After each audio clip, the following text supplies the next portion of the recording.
20 anos dirigindo ônibus e nunca em nenhum momento senti medo de verdade. Até aquela noite. Eu faço a linha 51 há 2 décadas. Centro até o bairro Boca do Preto. Conheço cada curva, cada buraco, cada ponto de ônibus de cor. É rotina. Sempre foi rotina. Mas naquela noite, chovia diferente. Daquele jeito pesado que abafa o som de tudo. A cidade parecia vazia. O último passageiro desceu no penúltimo ponto. Um senhor de casaco. Eu lembro dele porque ele demorou para achar o dinheiro e eu tive que esperar. Depois que ele saiu, eu fechei a porta. Olhei para o corredor. Vazio. Conferi no retrovisor. Vazio também. Fechei as portas. Liguei a seta. Pronto para fazer o último trecho até a garagem. Foi aí que eu olhei de novo. No retrovisor. No último banco, tinha uma criança, uma menina, sentada sozinha, cabelo preto liso caído na frente do rosto, não dava para ver os olhos. Meu coração disparou. Eu tinha certeza que o ônibus estava vazio. Eu mesmo tinha conferido, mas ela estava lá, imóvel, como se tivesse ali o tempo todo. Pensei, alguma criança esquecida, talvez dormindo. Às vezes acontece. Me levantei devagar. Comecei a caminhar pelo corredor. Cada passo parecia durar mais que o anterior. O som da chuva batendo no teto, o barulho dos meus próprios passos e nada mais. Nenhum som vindo dela. Nenhum movimento. Quando faltavam menos de 2 metros, eu parei. Algo estava errado. Errado de um jeito que eu não consigo explicar direito. Não era medo normal. Era aquela sensação de que você não deveria estar vendo o que está vendo. Me forcei a olhar para o rosto dela. E onde deveria estar o rosto, não tinha nada. Um vazio. Um buraco escuro, fundo, impossível de encarar. Como olhar para um lugar que não existe. Meu corpo não obedeceu. Eu caí. Literalmente caí no chão do ônibus sem conseguir fazer nada. E então ela se levantou. Passou por mim como se eu fosse ar. Desceu o corredor devagar. Desceu os degraus e parou na porta. Virou na minha direção. E com uma voz baixa, fria que parecia vir de dentro da minha própria cabeça, disse: na próxima, você vem comigo. A porta abriu. Ela saiu. Desapareceu na chuva. Eu fiquei deitado no chão daquele ônibus por não sei quanto tempo. Nunca mais fiz a linha 51. E até hoje, toda vez que chove forte, eu não consigo olhar no retrovisor.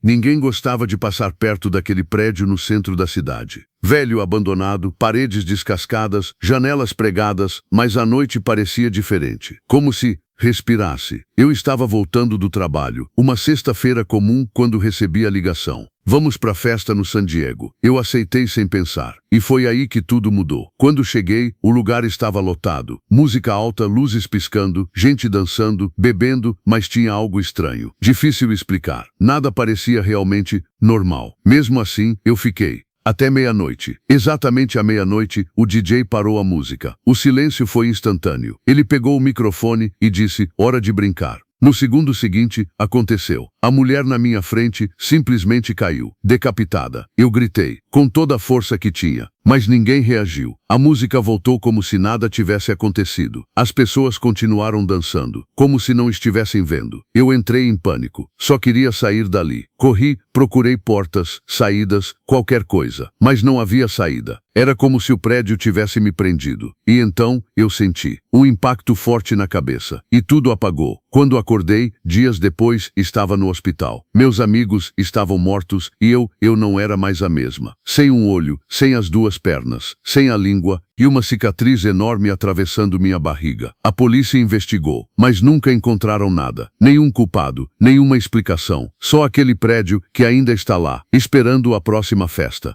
Era para ser só mais um final de semana comum. Um passeio na floresta, uma trilha qualquer, daquelas que a gente faz para limpar a mente. E no começo, foi exatamente isso. O caminho tranquilo, o som dos pássaros, o vento passando entre as árvores, nada fora do normal. Eu já tinha feito trilhas antes. Sabia como me orientar. Sabia o que esperar. Ou pelo menos, achava que sabia. Em um certo ponto da trilha, o silêncio mudou. Não foi algo brusco. Foi sutil, mas errado. Os sons desapareceram. Nenhum pássaro, nenhum inseto, nada. Foi aí que eu vi algo se movendo entre as árvores. Grande, pesado. Minha primeira reação foi pensar. Um urso, meu corpo travou na hora. Eu me escondi atrás de uma árvore, tentando não fazer nenhum barulho. Fiquei observando, esperando ele aparecer melhor. Mas quando ele saiu da sombra, eu percebi que não era um urso. Era um homem, alto demais, magro de um jeito estranho. O corpo parecia torto, desfigurado. E então eu vi o que ele carregava. Uma cabeça de urso, recém-arrancada, segurada pelas mãos. O sangue ainda ainda escorria. Naquele momento eu não consegui nem respirar. Minha mente simplesmente parou. Ele não corria, não se escondia, só caminhava, como se aquele lugar fosse dele. E então, sem olhar para trás, ele entrou mais fundo na mata e desapareceu. Eu fiquei ali por alguns segundos ou minutos, não sei dizer. Mas quando meu corpo finalmente respondeu, eu só fiz uma coisa. Corri sem olhar para trás, sem pensar, sem parar. Quando saí da trilha já perto da estrada, encontrei um posto de gasolina antigo. Parecia abandonado, mas tinha uma senhora lá dentro. Eu entrei desesperado, tentando explicar o que tinha visto. Ela me ouviu em silêncio, sem surpresa, sem dúvida. E quando eu terminei, ela disse algo que eu nunca vou esquecer. Meu filho, você teve sorte. Eu congelei. Sorte. Ela assentiu devagar. Ele já tinha encontrado algo para comer. O ar ficou pesado. E então ela completou. Nessa região, a gente encontra muitos aventureiros, sem cabeça. Eu nunca mais voltei naquela floresta. Nunca mais fiz trilha em lugar desconhecido. E sobre aquilo que eu vi, alguns chamam de Jack.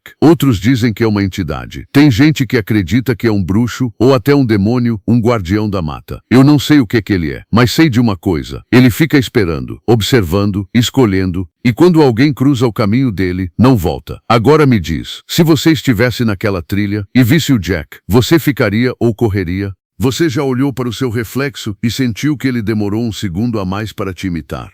Eu senti, e foi o começo do fim. Era quase meia-noite. A casa estava quieta demais. Aquele silêncio que não é paz, é espera. Eu encontrei o desafio por acaso, desses que parecem bobos demais para machucar alguém. Apagar tudo, acender uma vela, encarar o espelho e dizer em voz alta o que não deveria ser dito. Eu deveria ter fechado o celular, deveria ter dormido, mas algo me puxou. Me levantei devagar, como se meu próprio corpo soubesse que estava cometendo um erro e tentasse me atrasar. Apaguei cada luz da casa. O escuro foi chegando aos poucos, engolindo os cantos, os corredores, as sombras familiares que deixam de ser familiares quando a luz some. Só a vela restou. A chama não estava parada. Ela tremia sem vento. Fui até o espelho, me aproximei mais do que deveria, e disse-o: eu sei quem é você, e você não é eu. O silêncio que veio depois não era normal. Era denso, vivo, e então o reflexo piscou. Não eu, ele. Por um fragmento de segundo, pequeno demais para ser real, grande demais para ser ignorado, o movimento atrasou, a expressão mudou, os olhos que me olhavam de volta não eram os meus. Liguei a luz com o coração na garganta, tudo voltou ao normal. Meu rosto pálido, assustado, ridiculamente humano no espelho iluminado. Eu ri, o som saiu errado. Naquela noite a casa começou a se comportar de forma estranha. Barulhos sem origem, objetos que mudavam de lugar entre um piscar de olhos e outro. Portas que eu tinha certeza de ter fechado, abertas. Portas que eu tinha deixado abertas, fechadas. E eu comecei a acordar exausta, cada manhã mais pesada que a anterior. Como se alguém estivesse vivendo a minha vida enquanto eu dormia. Como se o tempo em que eu apagava pertencesse a outra coisa. Acordei no meio de uma madrugada sem estrelas. O quarto estava escuro do jeito errado. Não a escuridão comum, mas aquela que parece ter textura, peso e tensão. Havia uma sombra na parede. Não era minha. Era a silhueta de uma mulher, parada, me encarando, e então ela se moveu. Rápido demais, errado demais. Ela veio na minha direção, como algo que não precisa obedecer às leis do que é real. E eu gritei, um grito que ninguém ouviu, e caí. Quando olhei de novo, o quarto estava vazio, mas o frio havia ficado. Chamei um médium. Ele chegou, parou na soleira da porta, olhou para dentro da minha casa, e não entrou. Ficou pálido, disse que havia algo ali, algo forte, algo que não deveria estar, e foi embora sem se despedir.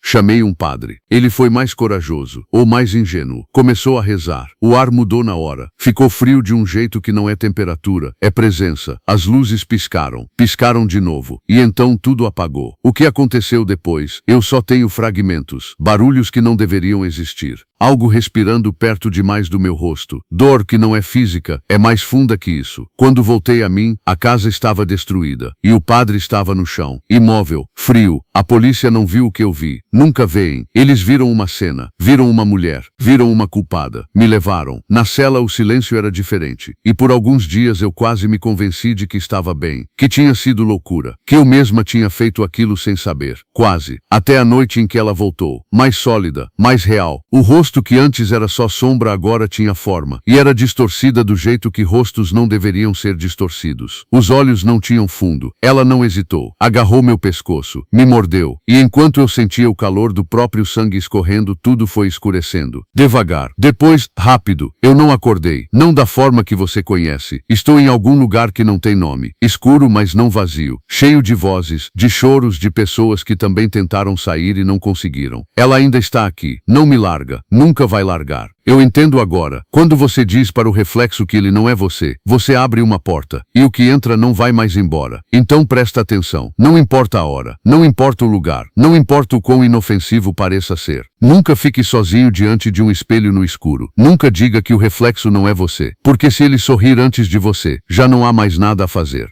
Se inscreva no canal e fique por dentro dos melhores relatos.